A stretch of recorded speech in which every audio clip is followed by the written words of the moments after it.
Ketika ia melihat orang itu, tergeraklah hatinya oleh belas kasihan.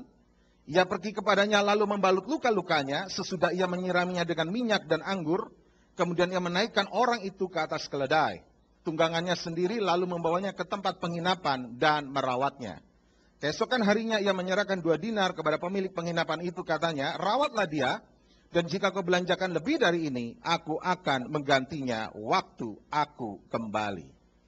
Nah, saudaraku, dalam kehidupan kita, suka atau tidak suka, mau atau tidak mau, ada 3 gaya kehidupan yang sedang bekerja. Ya, kalau saudara ada dalam kehidupan ini tanpa saudara sadar, saudara terlibat di situ, saudara. Nah, gaya hidup yang pertama ini saya sebut dengan gaya hidup iblisi. Katakan sama-sama, gaya hidup iblisi. Gaya hidup iblisi itu gaya hidup seperti apa, saudara? Gaya hidup yang selalu mau mengambil, ya, hanya mau mendapat, menerima, mencuri, memanipulasi, dan memanfaatkan. Nah, sama seperti sifat iblis. Iblis itu sifatnya apa? Ya, sifatnya iblis apa, saudara? Selalu dia berusaha mengambil sesuatu. Iblis itu pencuri, dia pembunuh, dia pendakwa. Betul kan, saudara? Ada orang pernah bertanya pada saya, Pak, betul. Tapi kalau kita, banyak orang nih pergi ke Gunung Kawi, buktinya kalau misalnya minta jodoh, dapat jodoh tuh, Pak.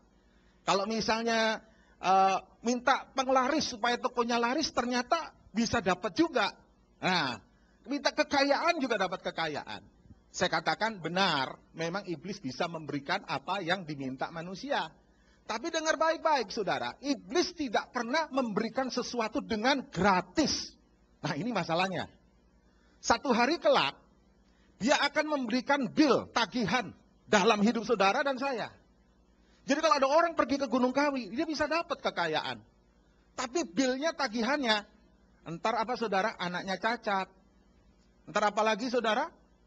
Banyak hal-hal yang terjadi. Pokoknya, saudara, dengar, iblis bisa memberi, tapi nggak pernah gratis. Dia akan mengambil sesuatu yang lebih besar. Ya. Nah, ini gaya hidup iblisi, saudara. Ya, gaya hidup yang apa? Selalu mau terima aja. Ngambil, mencuri, memanipulasi, memanfaatkan. Ya. Nah, kita lihat, saudara, ada gaya kehidupan yang kedua. Gaya hidup yang kedua ini saya sebut dengan gaya hidup insani. Ya. Gaya hidup insani. Apa itu gaya hidup insani? Gaya hidup manusia.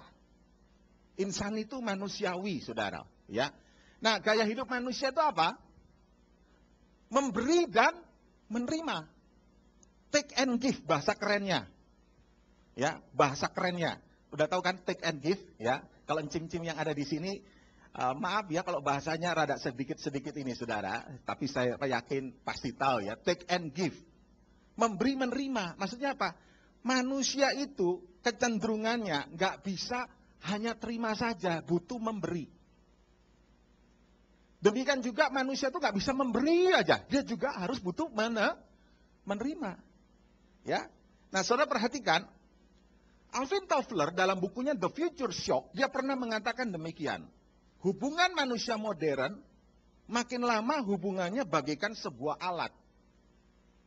Sebuah modul yang saling bergantungan.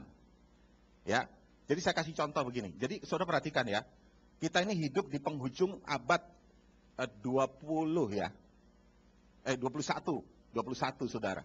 Nah, saya mau katakan manusia makin lama ya kecenderungannya egoistis ya.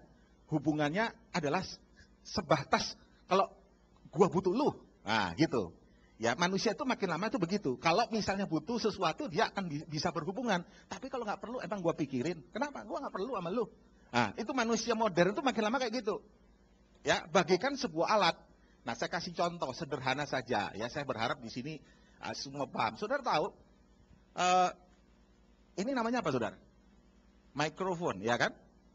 Nah, mikrofon ini menyampaikan suara kepada saudara, saudara bisa jelas dengar, nggak cuma sendiri.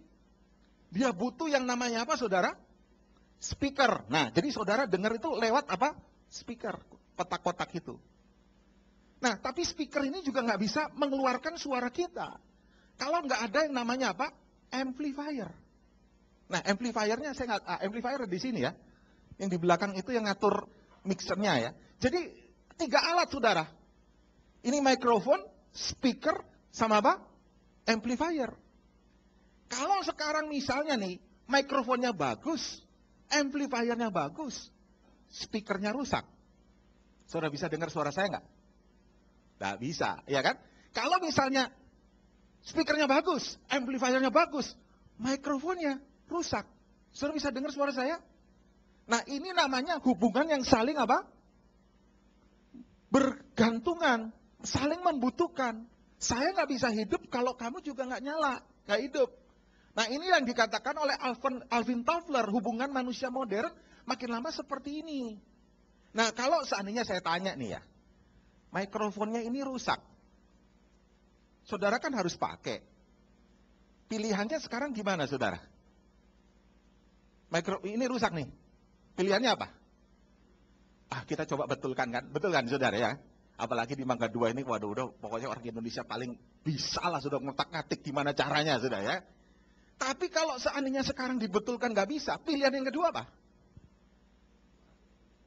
Buang. Betul, Ibu. Ibu suka buang barang nih biasanya nih. Ya paling gampang aja. Ya buang. Itu buang, kenapa? Nggak bisa dipakai lagi. Maka kalau nggak mau harus ganti yang baru. Saya mau tanya, wajar nggak? Wajar nggak? Halo, ada orang di sini? Wajar, sangat wajar. Kenapa? Karena itulah hubungan itu begitu. Nah, sekarang kalau terjadi dalam hidup manusia gimana, saudara? Ada seorang bapak pernah berkata begini pada saya. Pak, saya ini udah kerja 20 tahun di perusahaan ini. Sekarang saya sudah mulai tua. Tenaga saya nggak bisa dipakai lagi mungkin. Banyak orang muda-muda yang lebih bagus. Ya, maka yang terjadi apa? Perusahaan berusaha menggeser saya keluar. Kalau bisa pesangonnya kecil aja. Atau nggak kasih pesangon bila perlu. Gimana lah supaya didepak keluar. Saya udah merasa gitu loh. Kenapa? Karena saya udah nggak bisa dibutuhkan lagi di dalam perusahaan ini. Saya mau tanya pada saudara. Itu yang terjadi kan? Wajar apa tidak? Wajar. Wajar tapi kejam. Nah, ini saudara yang terjadi kan? Jadi saya mau katakan gaya hidup manusiawi ini. Orang bisa bilang bahasa Chinese-nya gaya cengli. Ya, artinya apa? Cengli lah, gitu kan bahasanya gitu. Tapi saya mau katakan ini bukan gaya hidup Alkitab, ini bukan gaya hidup Allah. Ya, kenapa? Karena kadang-kadang manusia itu begitu. Saya mau beritahu pada saudara, memang saudara, hubungan yang paling dekat suami istri saja. Hubungan yang paling dekat itu siapa? Suami istri. Itu saja selalu bisa ada take and give. Oleh karena tidak heran ada seorang bapak mungkin pernah berkata begini, saya ini kerja mati-matian loh Pak, dari pagi sampai malam. Tapi istri saya di rumah bangunnya juga siang, anak nggak keurus, udah gitu suka keluaran di mall. Kalau masih nikahnya 1 bulan, waduh masih gak apa-apa, ya kan? Tapi kalau udah 10 tahun lihat istri seperti gitu, kira-kira gimana? Kira-kira gimana para suami di tempat ini? Ini kesempatan para suami itu bicara. Kira-kira gimana? Waduh, lama-lama kita kerja mati-matian, istri nggak memberikan kontribusi. Lama-lama dia kesel, lama-lama dia marah, betul kan? Kenapa? Manusia itu ada batasnya untuk memberi. Demikian juga istri. Coba bayangkan, saudara bangun pagi-pagi jam 5, menyiapkan sarapan, siapkan minuman saudara. Anak-anak diurus dengan baik, saudara ngatur budget yang udah minim. Ya, untuk bisa makan semua, orang kerja. Karena nggak ada pembantu, saudara nyuci pakaian. Tapi saya mau tanya, suami saudara ternyata pengacara, pengangguran banyak acara. Bangun jam 10, terus kemudian tidur lagi, seperti lagunya itu, bangun lagi, tidur lagi, bangun lagi, tidur lagi. Kenapa? Nggak mau usaha untuk kerja. Lama-lama saya mau tanya nih, nah kita, ini khusus untuk kaum istri, kesempatan untuk bicara, saudara. Kira-kira gimana kaum istri? Lama-lama kita capek kan? Nah, manusia itu begitu. Manusia itu selalu dia memberi, lama-lama ada batasnya, lelah. Ya, oleh karena itu saya mau katakan, ini bukan gaya hidup Tuhan. Ya. Nah, saudaraku, mari kita akan lihat. Yang saya mau bicarakan adalah gaya hidup yang ketiga, yang saya sebut dengan gaya hidup ilahi. Katakan sama-sama, gaya hidup apa? Ilahi. Nah, gaya hidup ilahi itu gaya hidup seperti apa? Gaya hidup yang selalu memberi, peduli, rela berkorban. Ya, gaya hidup yang mengasihi. Nah, ini gaya hidupnya Tuhan. Ya, ini gaya hidupnya Tuhan. Kenapa? Tuhan itu selalu memberi. Tuhan itu berkorban. Yesus Kristus mati di kayu salib itu memberikan pemberian yang terbesar yang tidak pernah bisa diberikan oleh siapapun. Ya, itu pemberian yang paling besar. Kira-kira kalau kita mau bedah hatinya Tuhan nih, ya, Tuhan kira-kira mau bilang gini, apalagi yang harus saya lakukan supaya kamu tahu betapa aku mengasihi engkau. Karena aku sudah memberikan pemberian yang terbesar. Hidupku, nyawaku sendiri aku kasih nih. As the best that God has given to us. Sebagai pemberian yang terbesar yang bisa aku berikan. Itu gaya Tuhan. Hati Tuhan yang selalu mau memberi. Dia berkorban, berikan hidupnya, berikan nyawanya. Ya, jadi kalau banyak orang Kristen bertanya, Tuhan buktinya apa kau mengasihi saya? Itu pertanyaan orang yang nggak ngerti, saudara. Saya nggak tahu sekarang hari ini begitu banyak masalah dalam hidup saudara. Mungkin dalam usaha saudara sedang mengalami stagnasi, mungkin sedang mengalami kemunduran. Saya mau katakan pada saudara, tetap katakan selalu bahwa Tuhan itu baik. Amin, saudara. Mungkin hari ini kau sedang mengalami satu sakit, dan kau keadaanmu sedang tergoncang oleh sesuatu hal. Tapi saya mau katakan, ini kebenaran yang paling penting. Saudara jangan pernah meragukan kebaikan Tuhan di dalam hidup kita. Kenapa? Karena Dia Allah yang selalu gaya hidup memberi. Karena itulah gaya hidup Allah.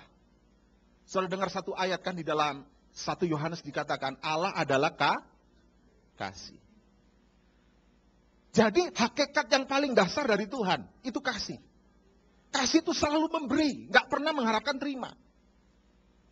Sampai ada seorang teolog, ini maaf, ini bahasanya agak tinggi dikit saudara. Teolog ini berkata begini, kalau Tuhan berhenti mengasihi manusia, Dia berhenti jadi Allah.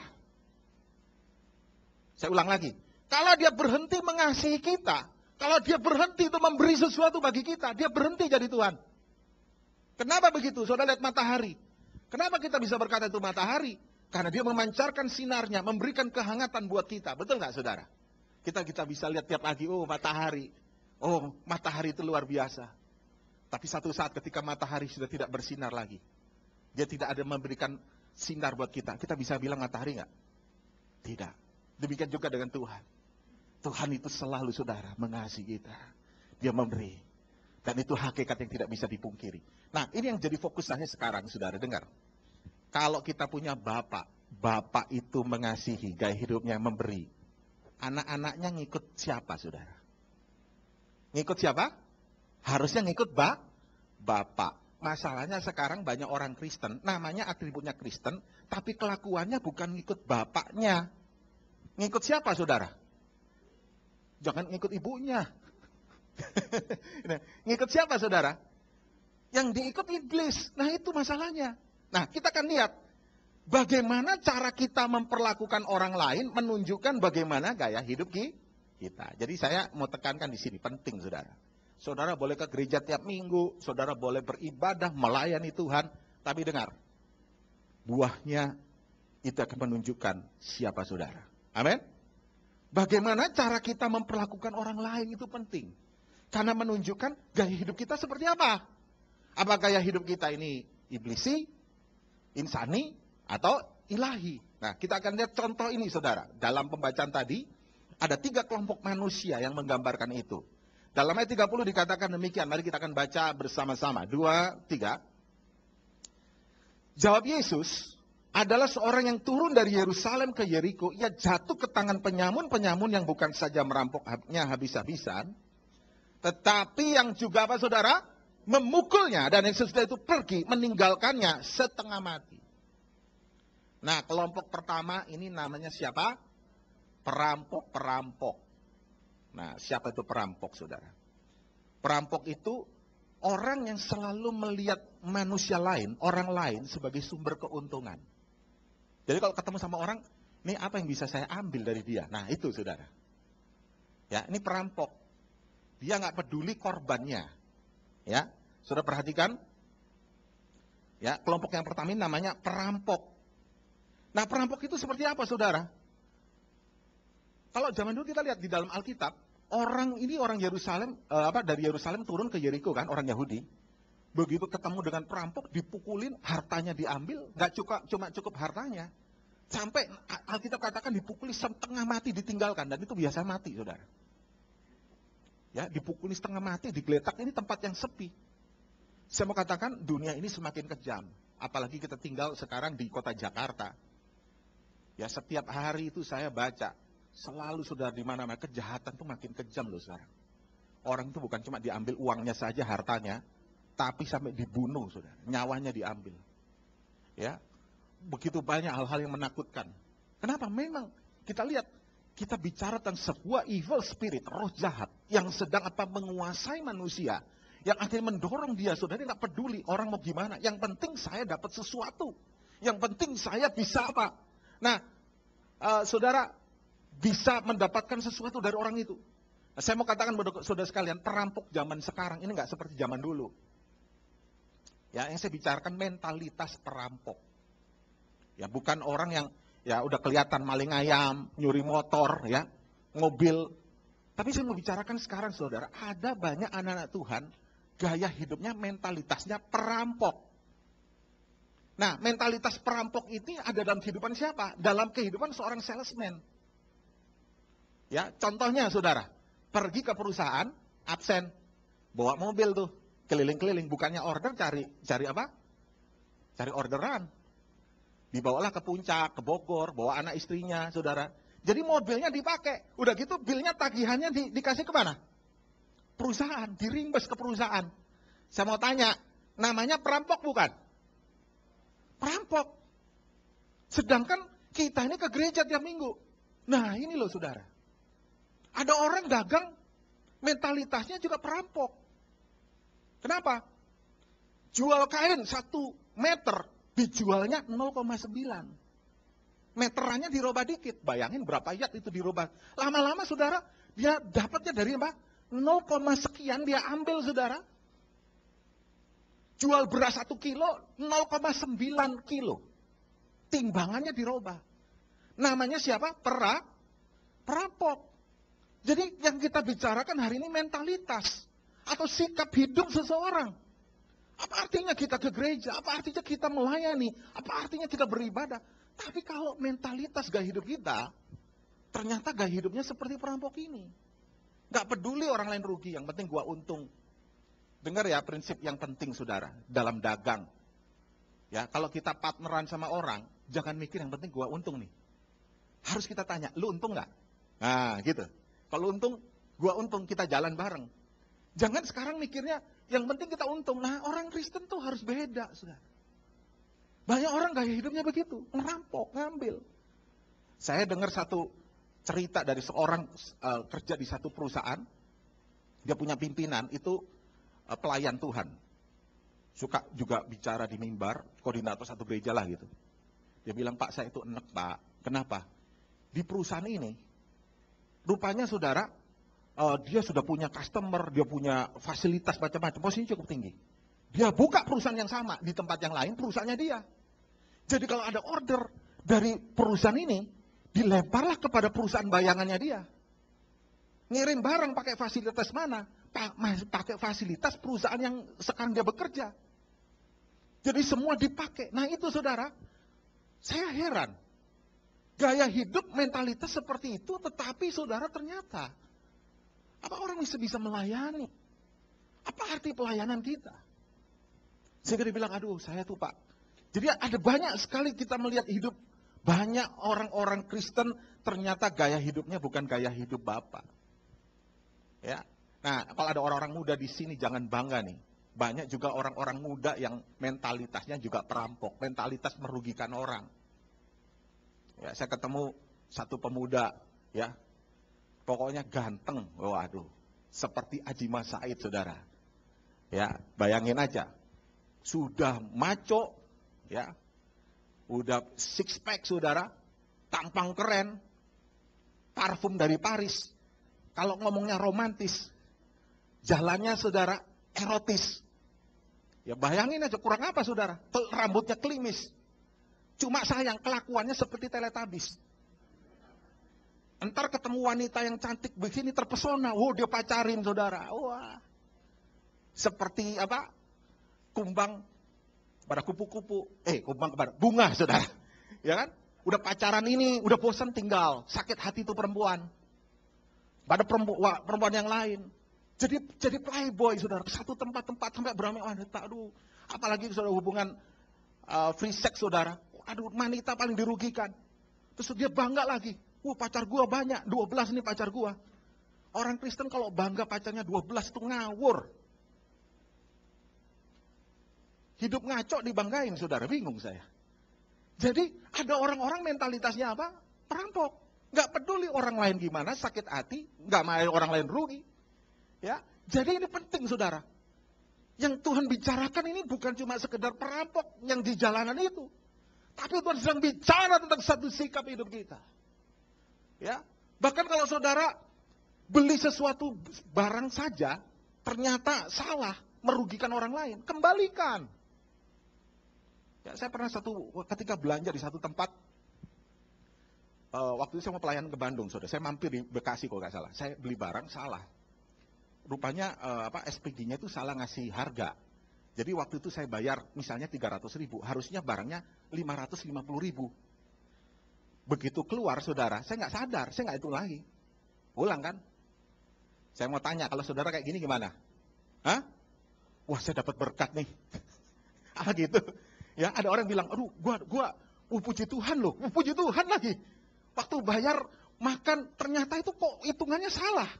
Kenapa? Harusnya 150, kok bisa jadi 100. Keluar puji Tuhan lagi. Waduh.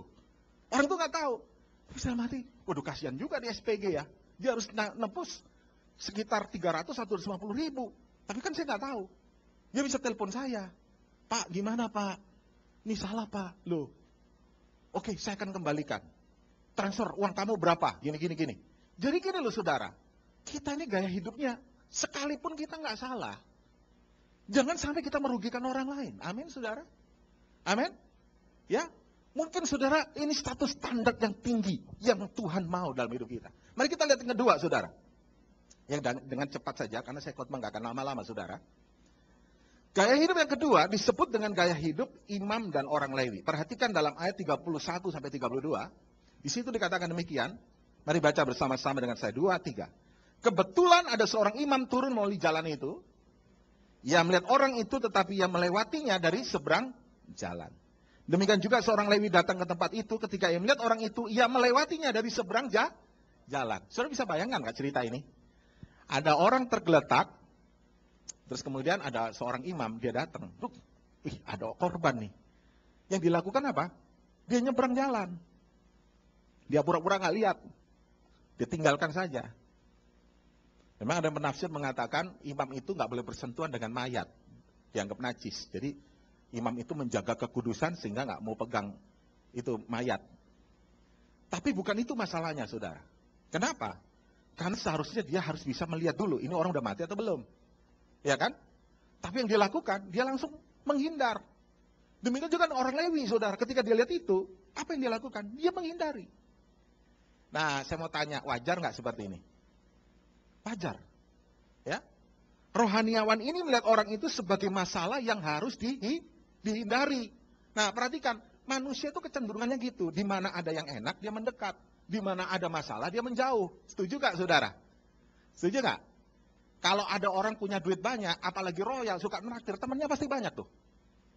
Tapi kalau orang udah miskin, banyak utang, pasti temannya sedikit. Ya, betul kan? Bener, itu manusia. Dia kan selalu lihat, ini orang kaya, royal lagi, wah berusaha untuk dekat. Manusia itu begitu. Manfaat. Selalu melihatnya dari segi manfaat. Selalu berusaha. Wah, memang saudara, kita harus tahu. Saya nggak mengatakan begini ya, nggak boleh kita dekat sama orang-orang yang sukses, orang yang kaya, orang berhasil. Bukan begitu maksudnya. Ya, karena bagaimanapun juga, saudara, kita berteman dengan siapa saja. Tapi yang saya mau bicarakan adalah begini, saudara. Ada banyak orang punya mentalitas begini. Selalu mau mendapat sesuatu. Nggak pernah mau memberi. Ya ini kita lihat, ini keadaan yang seperti ini. Mentalitasnya selalu apa? Manfaat. Karena itu kalau misalnya, maaf ya, saya nggak tahu di sini Komsel namanya apa, Komsel? Cool. Itu kadang-kadang tempat ajang jual beli. Oleh karena itu kita sekarang hindari. Kenapa? Setiap kali kalau bawa barang ini jualan. Jadi tempat untuk itu.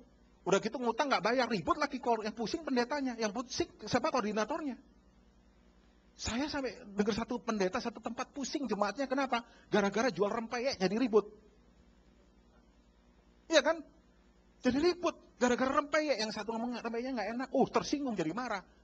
Akhirnya terjadi begitu, saudara. Orang jadi kan bukannya kita nggak boleh ya untuk itu, tapi ingat tujuan kita ini apa? Jangan sampai selalu kita tuh selalu asasnya manfaat, mencari sesuatu keuntungan buat kita. Ada banyak orang pergi ke gereja juga motivasinya salah. Asasnya manfaat. Saya kalau ke gereja ini dapatnya apa sih? Apa yang saya bisa dapat dari Tuhan? Saya punya masalah nih. Saya mau katakan kepada saudara, dengar baik-baik. Saudara datang beribadah pada Tuhan, tujuannya bukan untuk mendapat sesuatu dari Tuhan. Karena Tuhan sudah memberi terlalu banyak buat kita. Amin, saudara. Tapi tujuan kita yang paling mulia adalah ketika saya datang beribadah kepada Tuhan. Tuhan, saya ingin memberikan hati saya, hidup saya, waktu saya buat Tuhan. Itu motivasi yang paling mulia. Ketika saudara punya motivasi seperti itu, maka Tuhan akan berkati saudara. Nah, sekarang banyak orang datang ke gereja, apa yang saya bisa dapat? Pertanyaannya selalu begitu. Seharusnya motivasi yang benar adalah, apa yang saya bisa berikan? Nah, oleh karena itu, saya ingin mengajak kita melihat, ya, gaya hidup yang ketiga. Ayat 33-35 berkata demikian. Mari kita akan baca bersama-sama. 2, 3. Lalu datang seorang siapa, saudara? Samaria yang sedang dalam perjalanan ke tempat itu. Dan ketika ia melihat orang itu, tergeraklah hatinya oleh belas kasihan. Ia pergi kepadanya lalu membalut luka-lukanya. Sesudah ia menyiraminya dengan minyak dan anggur. Perhatikan di situ. Seorang Samaria. Siapa seorang Samaria ini? Orang Samaria ini kaum minoritas. Yang ditolong ini siapa yang jadi korban? Orang Yahudi. Jadi gini, orang Yahudi itu suka melecehkan orang Samaria.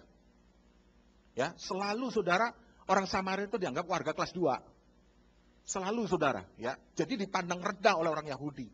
Tapi kita lihat di sini seorang Samaria ketika dia berjumpa dengan orang Yahudi yang tergeletak, yang mungkin jadi musuhnya seharusnya, saudara.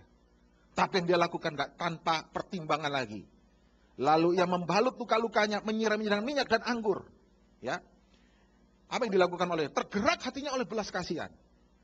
Membalut luka-lukanya, menyirami dengan minyak dan anggur. Dan menaikkan orang itu ke atas keledainya. Supaya nggak infeksi, dia kasih anggur dan minyak. Ya, luka-lukanya supaya jangan terjadi infeksi. Terus dia bawa, dia angkat ke atas keledai. Terus kemudian sudah dia bawa kemana? Ke tempat penginapan. Dia bayar uangnya, saudara, dengan apa? Tadi dikatakan 2 dinar kan? Nah, perhatikan saudara. Saya mau tanya, ini orang luar biasa kenapa? Tenaganya udah keluar. Duitnya udah keluar. Waktunya udah keluar. Semuanya udah keluar. Ya kan, betul kan? Dia sebenarnya ada urusan, tapi dia tinggalkan semua. Kenapa? Karena dia melihat manusia ini lebih penting. Nah, orang Samaria itu melihat pribadi itu sebagai pribadi yang harus dikasihi. Ya, pribadi yang harus dikasih. Saya mau tanya sekarang, kacamata apa yang saudara taruh dalam hidupmu untuk melihat orang lain? Apakah saudara bisa melihat, ini orang perlu dikasih? Apa ini orang sudah bilang, ini orang nyebelin banget ya, dari dulu ketemu terus utang lagi. Jadi kita selalu melihat orang itu kan begitu kan. Ini orang bawanya. Jadi kacamata apa yang kita akan pakai, saudara? Nah, perhatikan orang Samaria ini. Dia lihat korban, meskipun dia musuh. Tapi dia tolong, saudara. Ini luar biasa, saudara.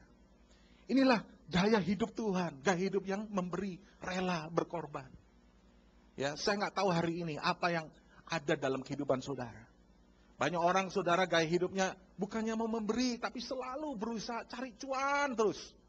Apalagi dari Mangga 2 ini tiap hari saudara kerja, selalu cari duit. Pikirannya jadi duit terus. Jadi kalau mau apapun juga, kadang-kadang itu nggak pakai pertimbangan. Tukang sayur lewat di depan rumah kita, panas-panas tuh jam 12 siang. Kita tawar, Bang, berapa tempe? Aduh, udah keringetan, udah capek. 4.000. Boleh ditawar nggak? Ya boleh. Berapa? 1.000, Bang. Kira-kira bener, saudara. Nah, nawar tuh orang ya sampai udah ini. Jadi kadang-kadang kita nawar, sampai berusaha untuk urusan 1.000 perak, sama tukang parkir ribut di pinggir jalan. Ribut, saudara. Nah, kita jadi orang Kristen harus beda. Amin, saudara. Saya, ada tukang sayur suka lewat di depan rumah saya, itu seorang wanita, saudara. Dia panas-panas gitu, saya kasihan juga nih ya. Dorong begini untuk ngidupin anaknya. Suaminya juga kerja. Saya bilang sama ibu saya, kalau beli sayur jangan ditawar. Gak usah ditawar. Jadi dikasih harga berapa? Kenapa sih lihatnya orang kasihan? Ya kadang-kadang boleh kita tawar, saudara boleh tawar. Oh iya Pak, kalau dagang masa kita nggak boleh nawar? Ya lihat-lihat dulu dong orangnya, saudara. Kalau orangnya memang susah, udah dorong begitunya, ya nawarnya kira-kira. Jangan 4.000 ditawar 1.000. Sekali-kali saudara boleh nggak tawar? Boleh saya tawar. Gimana nawarnya? Bang, tempe ini harga berapa? 4.000. Boleh nggak ditawar bang? Boleh. Gimana kalau 5.000? Ya kan gitu saudara. Itu tukang sayur langsung. Ini orang salah ngomong, salah nyebut. Enggak benar 5.000 enggak. Gitu saudara. Oh, kok ketawa saudara. Ini kelihatan jarang nawar yang bagus-bagus ini kelihatannya. Kasihan loh itu orang di toilet kerjaannya. Saya kadang-kadang di toilet ya. Lihat orang, itu kan polusi saudara. Berjam-jam dia di tempat toilet membersihkan itu kan. Nyikat gitu. Kita kadang-kadang lewat. Kita anggap itu orang, udahlah. Tapi kadang-kadang saya harus prihatin lihat jiwa-jiwa, lihat orang-orang seperti ini. Buat mereka uang 5.000 itu sesuatu yang besar. Mungkin buat kita nggak terlalu besar. Saya keluarkan uang, saya bilang, Pak, buat Bapak, Tuhan memberkati. Tukang parkir saudara yang lagi, apa itu kan di kotak itu loh, itu polusi juga tuh. Ruang kecil ya di tempat parkir, tempat polusi terus. Kerjaannya setiap hari coba begitu, hidupnya nggak, masa depannya suram, desu saudara. Di kotak, nyiapin orang gitu. Satu hari saya bikin kejutan. Parkir berapa? 12.000. Saya sekali parkir kalau di Central Park itu 12.000, 15.000. 12.000, kasih 20.000. Pak kembalian, gak usah dibalikin. Tuhan Yesus memberkati. Tiba-tiba dia kaget. Ini mimpi apa nih dapat uang 7.000? Lumayan buat makan hari ini. Iya kan? Jadi saudaraku, saya mau katakan mentalitas kita harus berubah. Mentalitas kita harus selalu give, memberi. Kelihatan kalau orang hidupnya nggak diberkati, itu udah ketahuan. Dia jarang memberkati orang. Saudara lihat wajah saya, wajah diberkati nggak? Dari 1.000 survei yang saya tanya, wajah saya nggak kelihatan pendeta, wajah saya konglomerat. Lo ketawa saudara. Ya, kenapa? Saya memberitahu pada saudara. Orang lain boleh kaya, tapi mentalnya miskin. Saya orang miskin, mental saya kaya. Mental kaya apa? Mental kaya itu memberi. Lebih baik memberi daripada menerima. Itu gaya hidup Tuhan. Jadi saya bertobat hari ini kalau ada orang-orang. Bisnisnya saudara, lihat partnernya rugi, sebodoh amat, yang penting gua untung. Jangan begitu saudara. Kalau bisa perlu kasih cuan sama orang lain. Lu untung gak? Kalau jangan, jadi mentang-mentang saya pendeta, kadang-kadang saya mau merubah paradigma ya. Kadang-kadang kalau mau beli sesuatu itu pendeta harus nawar dapat murah. Kenapa? Karena pendeta, ya kan? Saya lihat dulu, ini orang usahanya baru kecil ya, gini. Saya berusaha untuk supaya dia dapat kerjaan ya. Kalau ada apa saya lempar dia, tolong pasang dong rumah saya gini. Saya nggak nawar tuh. Saya tanya, kamu dapat untung nggak? Nah itu penting. Jadi orang harus motivasinya gini, kita ini bisa memberi sesuatu nggak buat orang lain. Jangan kita selalu mentalitasnya ngambil sesuatu. Nah untuk khotbah saya ingin cerita. Ini waktu saya berapa lama lagi ya? Masih lama ya? Oh 2 jam. Waduh luar biasa, jemaat di tempat ini luar biasa saudara. Ya, saya menutup khotbah saya gini, satu hari saya pelayanan ke kota Bandung saudara. Itu kan dulu kan tol belum selesai. Nah saya itu baru beli mobil itu baru seminggu, di showroom. Saya ingat di Kemayoran, showroomnya orang Kristen. Ya, jadi yang punya orang Kristen, terus kemudian dia bilang sama saya, Pak pokoknya ini mobil sip tinggal pakai, nggak ada masalah, nggak ada gangguan. Pokoknya Bapak tinggal pakai. Wah, saya bilang, ini sama-sama anak Tuhan nih, saya pikir. Wah, dia tahu saya pendeta. Ya, saya pikir udah percaya aja deh. Jadi saya tawar, harganya boleh nggak ditawar? Oh sekian, oh boleh. Ya udah, Akhirnya ketemulah harga itu, saya beli itu mobil. Dia bilang, mobil ini udah sip, tinggal pakai. Jadi saya pakai. 3 hari, 4 hari. Nah, singkat cerita, saya pelayanan ke kota Bandung. Nah, saya bawa itu mobil lewat tol, saudara. Cikampek, keluar. Cikampek, langsung mau saya lewat Serang. Lewat Serang ya. Di situ, dalam perjalanan, sekitar jam 5, lewat pohon jati. Sudah tahu kan di daerah Serang itu kan, kanan kiri kan jati kan. Makin lama makin sepi. Rumah itu jaraknya jauh-jauh. Nah, ketika udah lewat sampai situ, apa yang terjadi, saudara? Mobil saya tiba-tiba meletus bannya. Duar, keras banget. Sebelah kiri belakang pecah gitu, sudah. Mobil saya oleng, berhenti. Dalam hati saya bilang, ini mobil baru 4 hari ya. Kok bisa pecah? Saya beritahu pada saudara, seumur hidup saya belum pernah ganti ban. Jadi waktu itu saya turun, saya bingung. Ini apa yang saya bongkar-bongkar semua alat-alat yang ada. Ya kan saya cari-cari. Ini mau diapain nih ban? Ban serepnya di mana? Itu mobil kijang, saya nggak ngerti, saudara. Ini serepnya di mana, saya cari. Jam 5, gerimis. Tahu-tahu gelap, saudara. 5:30 itu gelap. Gerimis. Saya stres, saya buka kap mobil kijang saya di belakang, saya duduk di belakang sambil saya ngelamun. Aduh, ini tempatnya sepi, nggak ada orang. Apa saya nginep di sini? Saya tunggu orang lewat kok jarang ya. Saya lagi begitu ngelamun. Tahu-tahu saudara ada orang. Badannya tinggi besar gitu kan. Orangnya tampangnya menyeramkan lah gitu, rambutnya acak-acakan, badannya keker, ada tato, jalan, terus dia nyapa saya, Pak, kenapa Pak, mobilnya Pak? Waduh, kaget saya. Ini di tempat sepi seperti ini cuma berdua nih, kira-kira pikiran kita langsung jadi, wah ntar dia ngapa-ngapain sama kita gimana tuh?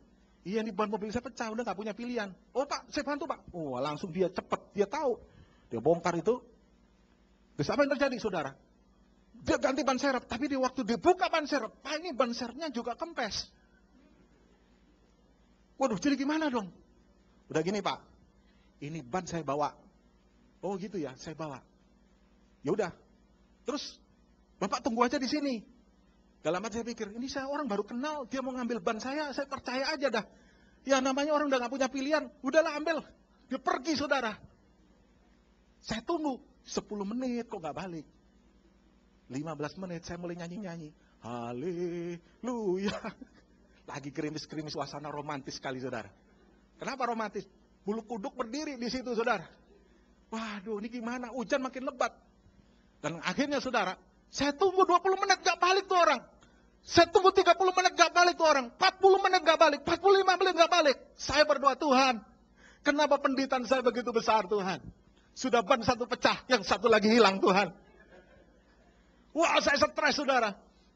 1 jam berlalu, saya nggak punya pilihan, bengong di situ, saudara.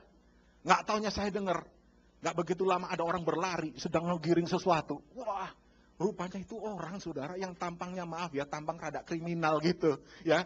Tahu-tahu itu sedang menggelindingin ban saya. Wah, Pak, cepet. Loh, kenapa cepet? Gini, ban serepnya ini bisul, Pak. Jadi bisul besar. Saya udah tambal berkali-kali, itu tetap nggak bisa. Saya nggak ngerti istilah bisul, jadi di tengahnya melendung, ada gitu. Oh gitu, udah ditambal, bocor lagi, itu bocor kecil, Pak. Jadi cepet-cepet nih Bapak pasang, nanti Bapak langsung pergi, nanti di sekitar 20 km tempat ini itu ada tukang ban. Bapak ganti tuh ban. Oh gitu ya, ada cepet pasang, saudara. Ada pasang cepet. Wah, saya udah mikir nih. Ntar dia habis dia masang, dia mau meres saya berapa duit nih. Pikiran kita jadikan begitu, saudara, ya kan, selalu. Negatif thinking, pendeta juga bisa negatif thinking. Akhirnya saya udah gini, sebelum dia ngapa-ngapain, saya sogok dulu pakai duit. Jadi sebelum dia ngomong berapa, udah langsung saya aja kasih. Saya cari uang yang paling besar, saudara. Di dompet yang paling besar saya ambil. Kalau selesai masang ban, saya langsung, Pak, terima kasih. Rada ngomong-ngomong Sunda dikit. Nuhunnya Pak, ya gitu. Padahal itu cuma itu doang yang saya ngerti, saudara. Nuhunnya Pak, aduh Bapak tuh baik sekali gitu kan. Terus langsung saya bilang, Pak, terimalah dari saya. Sebelum dia ngomong apa-apa, udah saya kasih dulu. Terus saya kaget, saudara. Tuh orang tampangnya kelihatannya tampang doyan duit gitu kan. Tiba-tiba dia bilang gini, Pak, jangan Pak. Karena menurut agama abdi, nolong orang dalam kesulitan, itu pahalanya besar. Di mata Allah. Wah, saya kaget. Ini orang tampang kriminal jarang banget nih. Nggak doyan duit. Malah dia, nggak usah Pak, nggak usah Pak. Waduh, terpukul saya. Di zaman sekarang ini, masih ada nggak orang kayak begini, saudara? Saya nggak mau kalah. Pak, agama abdi juga ngajarkan. Memberi orang itu harus dengan ridho. Supaya Bapak masuk surga, saya juga masuk surga. Kita sama-sama dapat pahala. Bapak harus terima. Wah, akhirnya saudara, saya paksa dia terima. Saya pergi saudara, cepat-cepat ke tukang ban. Terus waktu semua akhirnya dilihat, ban saya dicek semua. Sudah tahu apa yang terjadi? 5 ban mereknya beda-beda semua. Capcay, ada Dunlop, Gajah Tunggal, ada Corsa, macam-macam saudara. 5 itu ban beda-beda semua. Saya mau beritahu kepada saudara, kalau gaya hidup kita nggak lebih baik dari orang yang beragama, kita malu di mata Tuhan, saudara. Amin? Amin? Jadi kalau mau dagang jujur aja. Mau kelas mana? KW1, KW2, KW3. Ya kan? Ada harga, ada barang. Jangan saudara bilang, ini bagus nih. Harganya segitu. Ternyata KW3. Jadi bilang aja, ini harganya segini, ini harganya segini, ini harganya segini. Bapak mau mobil yang bagus, betul ini. Udah pasti bagus deh. Harganya, tapi lebih mahal Pak. Lebih baik begitu. Daripada udah unsip, udah mobil tinggal jalan Pak. Udah gini. Bannya capcay. Ya, jadi oleh karena itu saya berdoa hari ini. Supaya kita punya sebuah gaya hidup. Gaya hidup Tuhan. Itu gaya hidup yang dibutuhkan oleh dunia ini. Amin, sudah. Berikan kemuliaan bagi Tuhan. Mari kita bangkit berdiri bersama-sama. Mari, tundukkan kepala sudah di hadapan Tuhan.